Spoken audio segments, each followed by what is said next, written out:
It's collab time. I play some meaningless epic music at the start because it's easier that way. Tensura collab. Or should I say, the time I got reincarnated as a slime X epic 7, a wicked cool and hype collab. Oh my god. Phew, that's a really long name for an anime. And in commemoration with this collab, we are bestowed with very cool, absolutely hype collaboration packs and even new elemental summon packs for you to burn your money on. Oh wait, that's not all. You think your bank account can take a rest? No. This is how you'll finally understand the struggles of a security officer of a bank. No matter how much he tries, he still can't stop people from walking in and out of the bank daily, wasting their money away on moving 2D PNGs. Feel my pain? First of all, we are bestowed with Rimuru. This thing is fucking insane. Taking a look at her... Oh god. Taking a look at its stats, it's pretty obvious that it is a trap. Rimuru is an earth warrior that has a solid amount of attack, great health, solid speed, very great defense, and normal everything else. When you look at this thing again, you'll likely have two thoughts. The first one would be, my peepee's confused. Second one would be, Bruiser Meta. Its imprint release makes Maid Chloe jacked, and its self-imprint makes itself jacked. Yes, I'm going to refer Rimuru as an it. I mean, it's a pacifist slime dreaming of coexistence with all species. Damn, I thought you were just a slime. Jeez, that's a really big dream there. I'm so going to make a comment with Rimuru, green slime, blue slime, and red slime. Speaking of which, blue slime in Epic 7 is literally Rimuru. And here are its skills. Its skill 2 is a passive called Analyze and Ass Is. After attacking with a non-basic skill, copies 2 buffs when the target is buffed.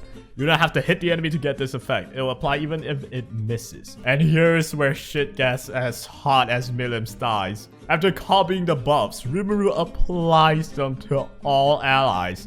You can't copy anti-spellable buffs, of course, but basically everything else can work. Already, this is absolutely insane. You can imagine when that maid wants to smash. Well, smash it then, go on! Rimuru can basically copy those revive buffs and get them onto stuff like Violet. And this thing is fucking annoying.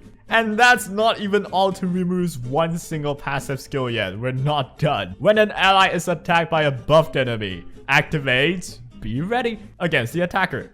And Be Ready is where Rimuru quickly approaches the enemy and fucking smacks. After that, it gains 30% CR as well, just to throw that random push in there. Like, it doesn't even have to be there, but it is. And that is just one single passive skill. It sounds like a full kit already. The value of this one single skill is higher than ML Kawarik's relevancy before his buff. Rest in irrelevant. Pre-buff ML Kekwick. Rimuru! It makes my PP confused. But what I also know is that its skill 3 is called Devour It. Black Flame. Why do they all sound edgy as fuck? Attacks the enemy with a spear. A successful attack will inflict 5,000 additional fixed damage to the target.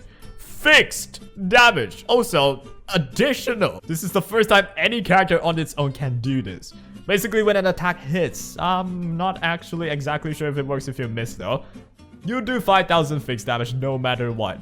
And that's not all. This fixed damage increases proportionally to the number of buffs granted to all allies. I'm not sure how does it scale, but you can increase it up to a maximum of 10,000 fixed damage. Do you know how much 10,000 is? It's enough to buy you a Ferrari. Well, maybe just the tires. And that's not even all yet. With this skill, when Rimuru hits a buff target, decreases defense of all enemies for 2 turns, and this shit is not affected by elemental disadvantage. Now looking at this skill, I'm thinking of 2 things. The first one is milim is hot.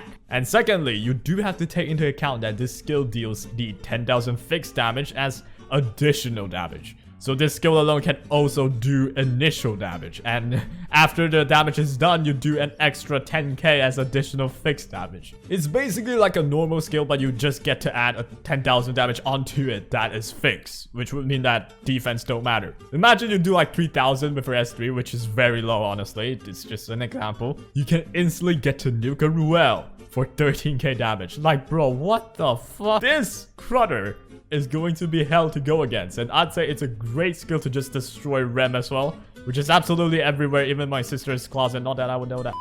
Skill 1.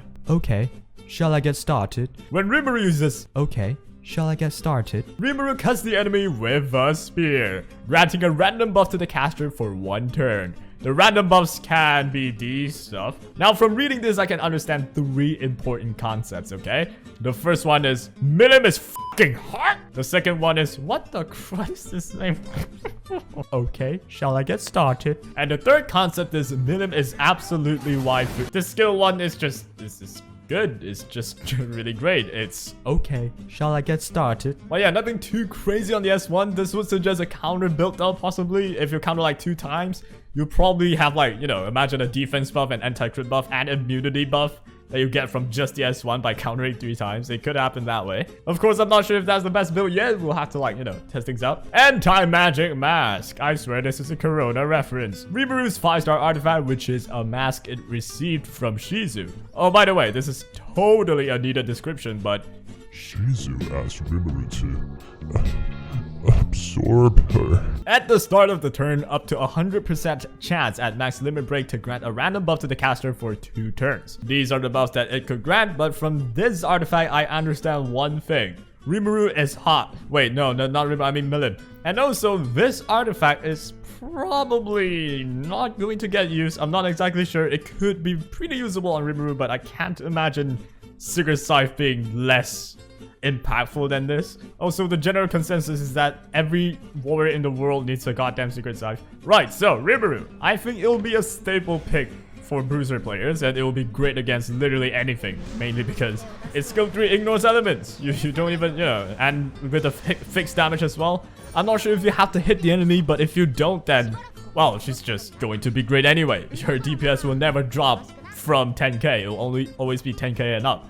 And in a bruiser fight, if you can nuke for 10k, it's legit. It's great. Rimuru will likely be used with either a counter build or a speed build. I'm not sure which one is better for now, but feel free to leave your suggestions down below.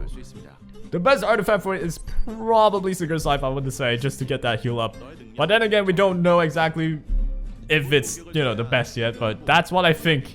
Conceptually, I don't think she heals otherwise. And I mean, Secret Scythe is just good for any bruisers, and 90% of the game is bruisers. Well, the other 10% is just more bruisers. But yeah, bruiser meta just got even more annoying with another addition to the tanky AF yet hurts a lot family. Who would have thought a gosh dang slime was gonna be this annoying? I bet you as those slimes we have in our inventory is seeking salvation from Rimuru. I bless you with your pulls. And that's all. Today was kind of a different bit of like a style of video I made here, but I don't want to just keep doing the same, you know, meme character video. This is more like me sharing my thoughts while I commentate with stuff and hyping up milim's nice. Let me know what you think in the comments down below. And yeah, take care.